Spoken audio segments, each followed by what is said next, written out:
많은 사람들이 하나님의 뜻이 과연 어디에 있을까? 하나님의 뜻은 무엇일까? 궁금해하면서 교회를 다니곤 합니다.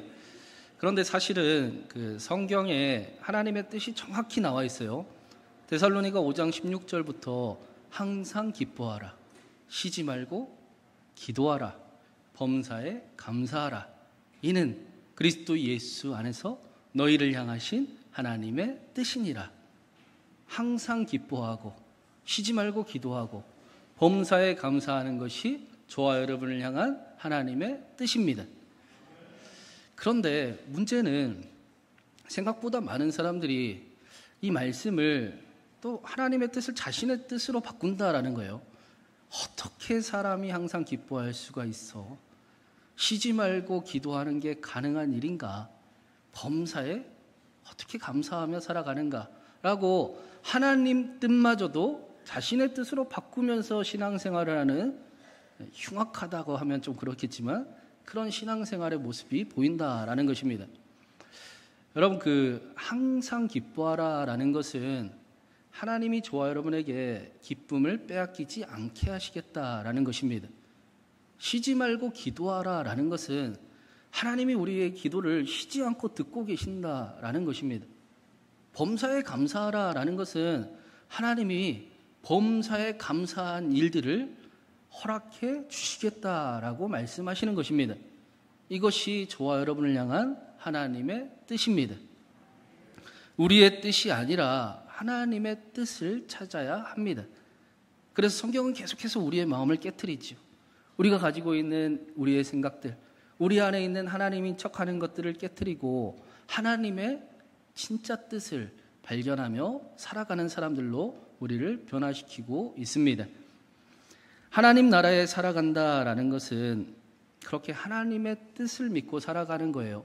우리는 믿어지지 않지만 예수님께서 저와 여러분이 예수님보다 큰 일을 할 사람이라고 말씀하셨습니다. 안 믿으시는 것 같아요. 하나님께서 저와 여러분에게 내가 가장 사랑하는 사람, 내 아들을 내어주어도 아깝지 않은 사람, 내 소중한 보물, 그렇게 말씀하셨습니다. 하나님 나라에 살아간다라는 것은 이 말씀을 믿으며 이 말씀대로 살아간다라는 것입니다. 오늘 말씀에서도 예수님께서 저와 여러분에게 이 일을 행하시려 나아가시는 모습을 보여주고 있습니다. 우리 1절 말씀부터 먼저 한번 같이 읽어보겠습니다. 1절 같이 읽습니다. 예수께서 이 말씀을 하시고 그곳에 동산이 있는데 제자들과 함께 들어가시니라. 우리는 이 말씀을 읽으면 예수님과 제자들이 이제 겟세마네 동산으로 갔구나 라고 쉽게 떠올릴 수 있지요. 그런데 다른 복음서에서는 겟세마네 동산, 감람산이라고 이야기를 하는데 요한복음에서는 일부러 기드론 시내를 건넌 동산이라고 기록을 하고 있다라는 겁니다. 여러분, 동산하면 어디가 가장 먼저 떠오르시는 것 같으십니까? 네, 겟세마네도 떠오르지만 성경에서 가장 유명하고 중요한 장소인 에덴 동산이 떠오르게 됩니다. 에덴 동산은 하나님의 나라, 하늘나라, 천국을 의미하는 동시에 인간이 최초로 범죄를 저지른 장소, 인간이 처음 하나님을 잃어버린 곳을 에덴 동산이라고 이야기를 합니다. 지금 그 동산의 회복이 다시 시작되고 있음을 동산이라는 단어로 보여주고 있는 겁니다. 첫 번째 아담의 실패가 두 번째 아담 예수 그리스도를 통해 회복되고 있음을, 회복되는 장면을 우리에게 그려주고 있습니다. 그런데 말씀에 보니까 그냥 동산이 아니라 기드론 시내 건너 동산입니다. 예루살렘 성과 그 감람산 사이에는 기드론 골짜기가 있었어요. 그래서 이 기드론 골짜기를 요한이 일부러 신약 성경에는 딱 여기만 나옵니다. 한 군데도 나오지 않아요. 기드론이라는 단어가 딱 여기만 나오고 있습니다. 뭐 어떤 의미를 우리에게 전달해 주기 위해서, 무언가 메시지를 말씀해 주기 위해서 일부러 이 기드론이라는 단어를 사용하고 있는 것입니다. 구약을 잘 아는 사람들은 기드론 하면 생각나는 그 대표적인 인물이 있었습니다. 그 인물이 바로 다윗입니다. 다윗이 자신의 아들 압살롬에게 반역을 당하고 자신이 가장 믿었던 신하, 충신이었던 아히도벨에게 배반을 당하고 도망을 갈 때 기드론 시내를 건너서 도망을 가요. 온 백성이 울음바다가 되어 그 기드론 시내를 건너갑니다. 그때 기드론 시내를 건널 때 모두의 생각에는 이제 다윗의 왕자가 끝이 났구나, 다윗이 졌구나 라고 생각을 했습니다. 그런데 우리는 이미 그 결과를 잘 알고 있습니다. 다윗이 이겼습니다. 다윗을 반역했던 아들 압살롬은 나무에 머리가 걸려서 죽임을 당하고, 다윗을 배신했던 그 충신이었던 믿었던 그 신하 아히도벨은 스스로 목을 메어 자살을 합니다. 여러분, 또 어떤 장면이 떠오르지 않으시는가요? 예수님이 가장 신뢰했던 제자, 그래서 돈깨를 맡고 있었던 가룟 유다가 예수님을 배반을 했습니다. 가룟 유다의 배반으로 이제 예수님이 잡혀가고 가룟 유다의 뜻이 이루어지는 것 같아 보였습니다. 그러나 다윗의 가룟 유다의 승리가 아니라 다윗이 승리를 했던 것처럼 예수 그리스도께서 이기셨다, 반드시 이기신다라는 것을 이 기드론이라는 단어로 우리에게 보여주고 미리 알게 하고 있는 것입니다.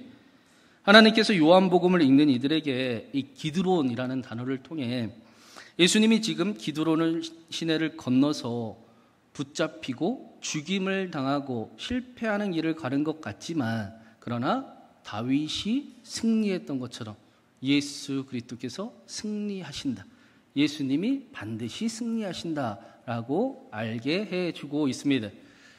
우리가 주중에 보았던 그 날마다 아멘에 요한계시록에 비슷한 장면이 있었어요. 사도 요한이 환상을 보는데 붉은 큰 용이 해산하는 여인 앞에 진치고 서 있어서 그 아이를 잡아먹으려 하고 있었습니다.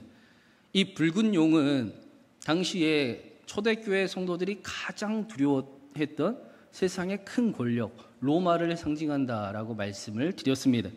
하나님을 대적하고 하나님의 자리를 차지하기에 충분한 세상의 권력, 세상의 가르침, 세상이 우리에게 탐하게 하는 그 쾌락, 탐욕들, 욕심들, 우리에게 하나님을 잃어버리게 만들기에 충분한 세상, 그것이 붉은 용이었습니다.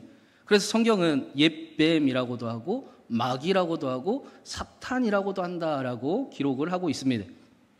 이 붉은 용이 아이를 삼키기 위해 여인이 해산하기만을 기다리고 있다, 마치 우는 사자와 같이 성도를 삼키기 기다리고 있다라고 말씀을 합니다. 사탄의 목적은, 가장 근본적인 목적은 이것이지요.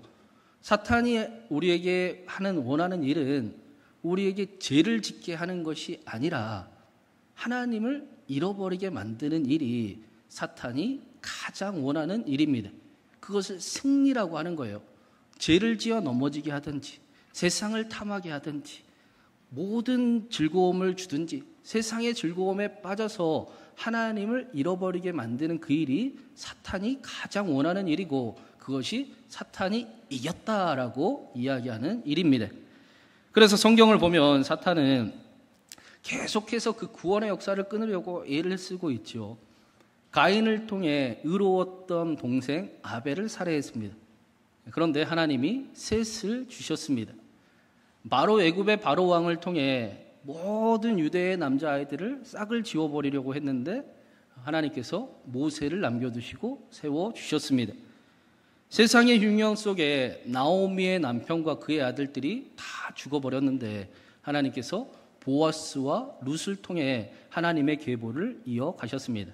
보아스는 기생 라합의 아들입니다.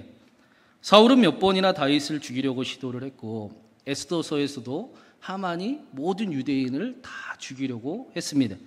신약에 와서는 헤롯 왕이 아기 예수님을 죽이고 싶어서 모든 남자아이를 죽이라라고 명령을 내렸습니다. 그러나 사탄의 시도는 한 번도 성공한 적이 없습니다. 요한계시록은 요한에게 하나님은 그 환상을 우리에게 보여주고 있는 거예요. 붉은 용이 여인이 해산하기만을 진치고 기다리고 있었는데 아들이 낳았고 그 아들은 하늘로 올라갔다라고 말씀을 합니다. 마찬가지로 저와 여러분에게 하나님을 잃어버리게 만드는 수많은 시도들은 실패할 수밖에 없다라고 말씀하는 것입니다. 사탄이 구원의 역사를 막으려는 모든 일들은 절대로 성공할 수가 없습니다. 하나님의 사랑은 끊어지지 않습니다. 예수 그리스도께서 반드시 승리하십니다. 저와 여러분을 향한 하나님의 약속은 반드시 완성될 것입니다. 오늘 말씀에서도 보면 끝까지 예수님이 제자들을 그렇게 지키시는 모습을 우리가 보게 됩니다. 우리 6절 말씀을 한번 같이 읽어보겠습니다. 6절입니다. 예수께서 그들에게 내가 그니라 하실 때에 그들이 물러가서 땅에 엎드려지는지라.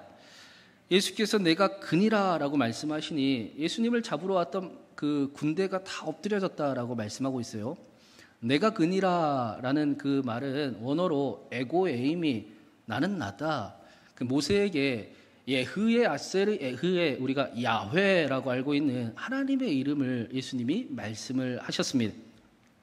그 3절에 보면 유다가 군대와 함께 예수님을 잡으러 왔다라고 말씀하는데 이 군대라는 단어가 600명의 규모를 의미하는 그 군대 규모를 이야기하는 겁니다.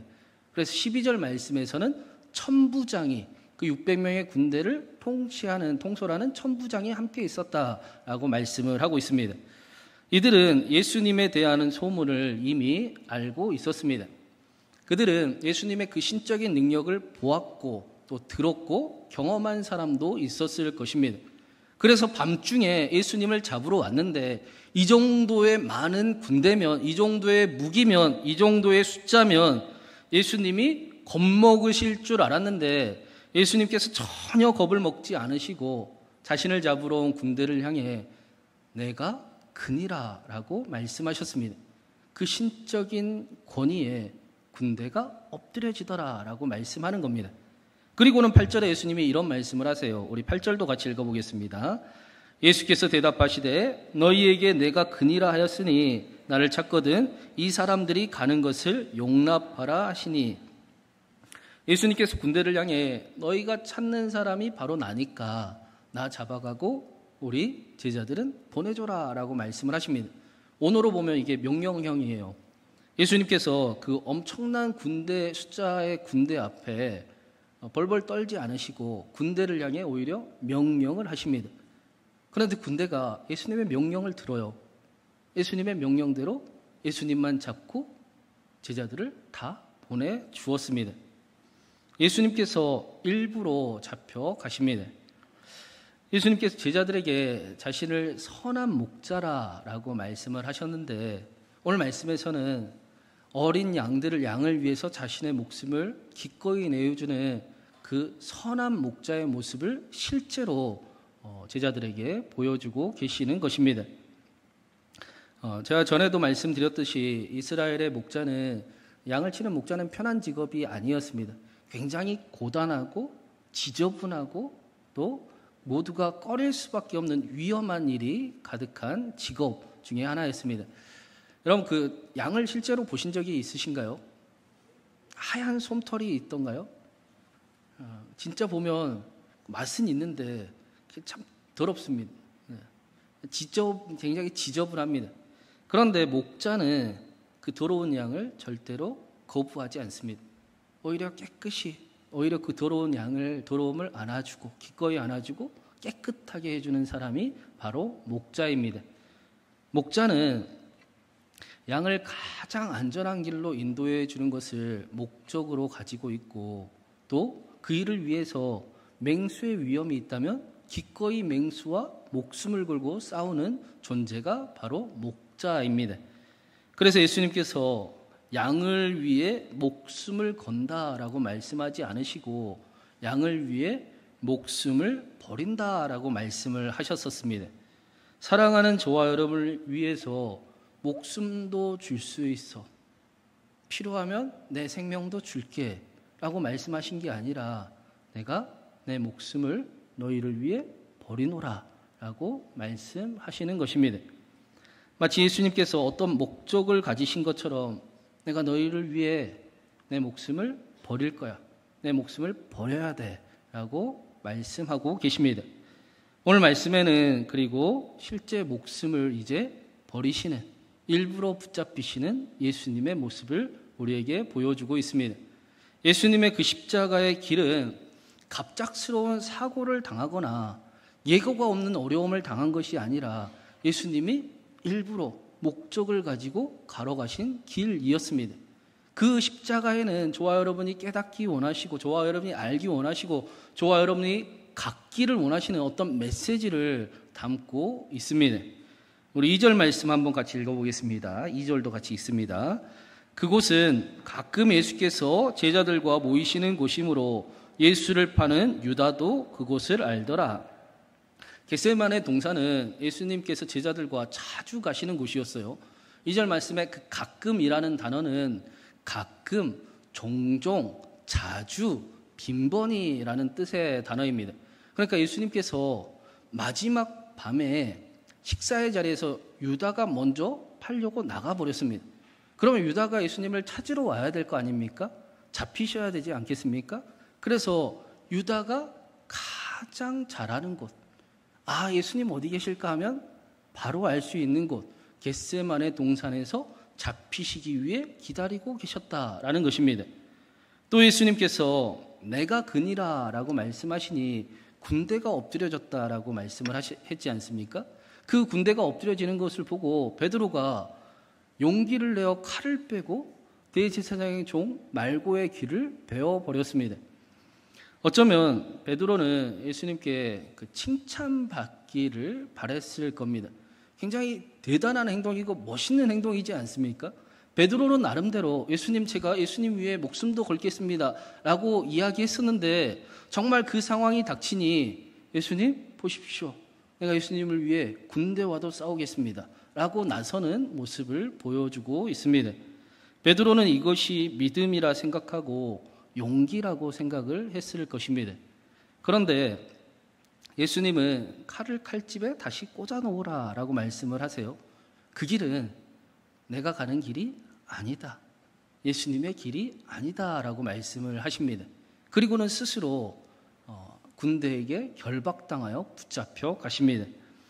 예수님은 칼로 이기는 것이 진정한 승리가 아닌 것을 알고 계셨기 때문입니다. 제자들이 원했던 것처럼 만약에 칼로 이긴다면, 우리가 원하는 것처럼 칼로 이기면 예루살렘은 차지할 수 있을지 모르겠지만 그들은 또 다른 헤롯이 될 뿐입니다. 또 다른 로마, 또 다른 헤롯이 되어서 자신들의 나라를 이루어가기를 원하고 또 여전히 똑같은 세상의 방법으로 또 이스라엘을 만들어갈 뿐이기 때문입니다. 예수님은 사탄을 이기는 것이 진정한 승리가 아님을 알고 계셨던 것입니다. 죄를 이기는 것이 진짜 승리가 아님을 알고 계셨던 것입니다. 여러분, 죄를 이기는 게 진짜 승리가 아니지 않습니까? 전혀 1부 때도 그러더니 2부에도 처음 듣는 것처럼, 여러분, 우리가 우리의 의지력을 발동해서 죄를 이기면 어떻게 됩니까? 교만해지지요.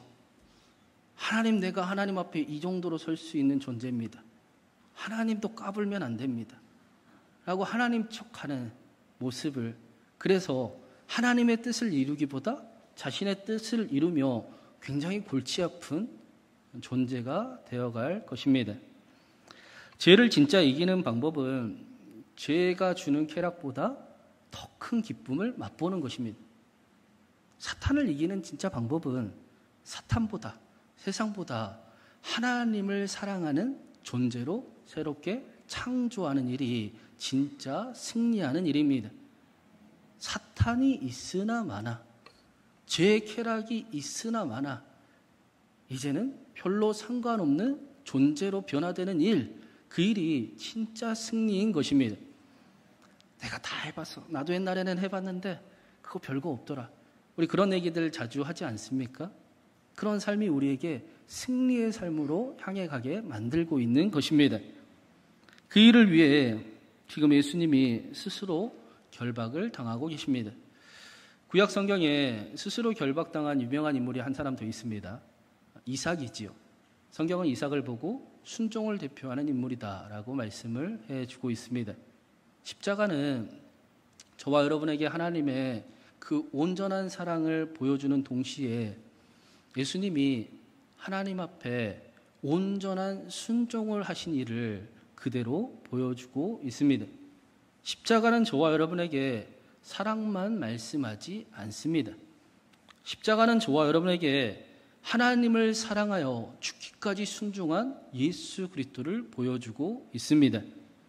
십자가는 하나님을 사랑하여 죽기까지 그 순종하는 그 삶에 진짜 승리가, 진정한 승리가 있음을 우리에게 알게 하고 있습니다. 하나님께 순종한다라는 것은 어떤 것입니까? 이제는 내 뜻을 따라 살아가는 삶이 아니라 하나님의 뜻을 따라가는 삶을 살아간다라는 것입니다. 하나님께서 저와 여러분에게 예수님보다 더 큰 일을 할 사람이라고 말씀하신다니까요. 별로 안 믿으시는 것 같아요. 하나님께서 저와 여러분을 보고 내가 제일 사랑하는 아들, 내가 제일 사랑하는 딸, 내 아들 예수를 내어 주어도 아깝지 않은 사람, 내 소중한 보물, 그렇게 말씀하십니다. 그렇게 믿고 살아가는 게 순종하는 겁니다. 내 뜻이 아니라 하나님의 뜻을 찾고 믿는 것입니다. 항상 기뻐하라 했더니 그게 가능한 일입니까? 라고 이야기하는 게 아니라 하나님께서 기쁨을 빼앗기지 않게 하시려나 보다. 하나님이 쉬지 않고 내 기도를 들으시고 계시는구나. 범사의 하나님이 감사한 일들을 허락해 주시는구나 라고 하나님의 뜻을 따라 살아가는 것입니다. 내가 보기에 이기는 삶 말고 하나님 보시기에 이기는 삶을 알고 살아가는 것입니다. 지는 것도 이기는 것이 됩니다. 저와 여러분 안에 그 실패와 실수로 인해 하나님인 척하는 것들이 죽어나가면 하나님이 저와 여러분을 향해 봐라, 이겼다, 이겼네 라고 말씀하십니다.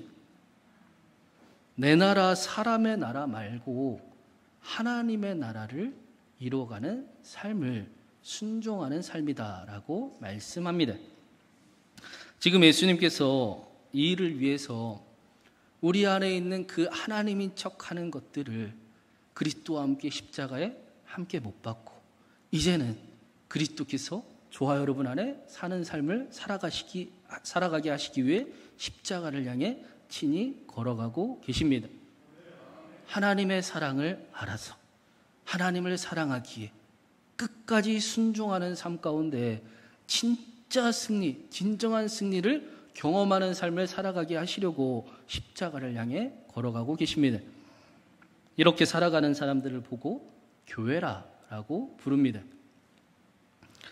어떤 아이가 그 게임을 하는데 화면에 게임 오버 하고 화면에 그렇게 뜨더래요. 그랬더니 그 아이가 엄청 막 신나면서 소리를 치면서 기뻐하는 거예요. 옆에 보고 있던 아빠가 야, 너 그게 무슨 뜻인지 알고 그렇게 좋아하냐? 라고 물었어요. 그랬더니 그 아이가 하는 말이 그럼요. 다시 시작하라라는 이야기잖아요. 또 게임하라라는 얘기잖아요. 우리는 살면서 수많은 게임 오버를 마주하곤 합니다. 그럴 때마다 우리는 그것을 이제 끝나버렸네, 더 이상 기회가 없겠네 라는 식으로 받아들일 때가 많습니다. 결과만 중요하게 여기거나 다시 시작할 수 있다라는 사실을 잃어버리기 때문입니다. 사랑하는 여러분, 저는 우리 교회가 날마다 하나님의 뜻을 발견하는 교회 되기를 간절히 바랍니다. 내 뜻이 아니라 하나님의 뜻, 항상 기뻐하게 하시고 쉬지 말고 기도하게 하시며 범사에 감사하게 하시는 그 하나님의 뜻을 찾고 발견하고 그 뜻대로 순종하며 살아가는 저와 여러분 되기를, 우리 교회 되기를 간절히 바랍니다. 교회 안에 하나님을 만나고 하나님의 뜻을 발견하는 일들이 우리의 가정에도 우리의 삶의 자리에도 동일하게 하나님의 놀라운 영광으로 나타나길 주님의 이름으로 축원합니다.